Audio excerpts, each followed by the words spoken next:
యాక్చువల్గా ఈ ఈ ఫంక్షన్ చేసినందుకు మమ్మల్ని అందరినీ పిలిచి ఇంత మంచి పుణ్యమైన కార్యక్రమానికి పిలిచిన మోహన్ గౌడ్ గారికి ఎన్నిసార్లు థ్యాంక్స్ చెప్పినా తప్పలేదు. యాక్చువల్గా వారు చెప్పినట్టు ఇది సినిమా ఇండస్ట్రీ చేయాల్సిన ఫంక్షను.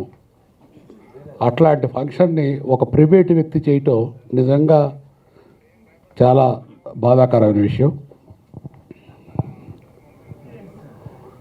మీరు చూడండి, ఈ బొమ్మలో రామారావు గారు, ఎల్వి ప్రసాద్ గారు కానీ, దాసనారాయణరావు గారి, ఎంఎస్ రెడ్డి గారు కానీ, వీళ్ళందరూ ఉన్నప్పుడు సినిమా ఇండస్ట్రీ ఎట్లా ఉందో ఒకసారి మీరు ఆలోచించుకోండి. ఒక 10 ఏళ్ళ క్రితం, 20 ఏళ్ళ క్రితం, 30 ఏళ్ళ క్రితం. ఇవాళ ఉన్న సిస్టంలో అంటే మనస్ఫూర్తిగా ఉన్నట్టు మాట్లాడుతున్నాను. ఎందుకంటే ఇంతమంది ఈ మధ్యకాలంలో మోహన్ గౌడ్ నేను చేస్తే ఇంతమంది రారు, ఇంతమంది వచ్చారు కాబట్టి మనస్ఫూర్తిగా ఉన్నట్టు మాట్లాడుతున్నాను. ఈ మహానుభావులు అందరూ ఇవాళ ఉన్న మోనోపలి సిస్టంలో ఒక్కళ్ళు కూడా ఇక్కడ ఉండేవాళ్ళు కాదు. కారణం, ఒక ఆర్టిస్ట్ రావాలన్నా, ఒక ప్రొడ్యూసర్ నిలబడాలన్నా, ఒక టెక్నీషియన్ నిలబడాలన్నా, ఒక డైరెక్టర్ నిలబడాలన్నా మన సినిమా ఇండస్ట్రీలో మోనోపలి చేసేవాళ్ళ ఆశీస్సులు కావాలి. ఇది సినిమా ఇండస్ట్రీకి ఇవాళ కాబట్టి రేపైనా సరే నష్టం జరుగుతుంది. నేను దాదాపు 10 ఏళ్ళ నుంచి చెబుతున్నాను. ఈ ఫంక్షన్ సినిమా ఇండస్ట్రీ చేస్తే ఏమవుద్దండి? మోహన్ గౌడ్ ఎందుకు చేయాలి ఒక్కడే? ఆలోచించండి మీరు.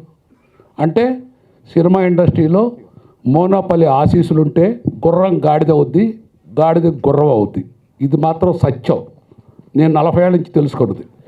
కానీ నిజంగా ఆనెస్ట్గా ఉండదలుచుకొని మనం ఒక మనిషిగా బ్రతకదలుచుకుంటే, నిజం మాట్లాడాలంటే ఇవాళ ఉన్న సినిమా ఇండస్ట్రీ 100% కరెక్ట్గా వెళ్తుంది అన్న దాంట్లో ఒక్కళ్ళు కూడా నమ్మొద్దు.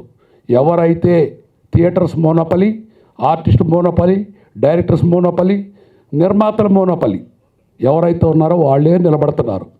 ఆకాశంలో తిరిగే ఆ 4 నిర్మాతలు తప్ప ఇవాళ రియల్గా భరద్వాజ గారు కానీ, కెఎస్ రామారావు గారు కానీ, ఎంఎస్ రాజు గారు కానీ, వీళ్ళందరూ సినిమా అంటే ప్రాణం. ఇంక్లూడింగ్ నేను కూడా కొన్ని సంవత్సరాలు 10 సినిమాలు తీసిన రోజులు ఉన్నాయి.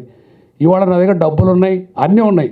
నేను తీపోవడానికి కారణం ఏంటంటే నేను తీసిన పెట్టుబడి మొత్తం ఈ దుర్మార్గులు, ఈ మోనోపలి వాళ్ళ హుండీలో పడిపోతాయి. అది నాకు ఇష్టం లేదు, అందుకని నేను తీయట్లేదు.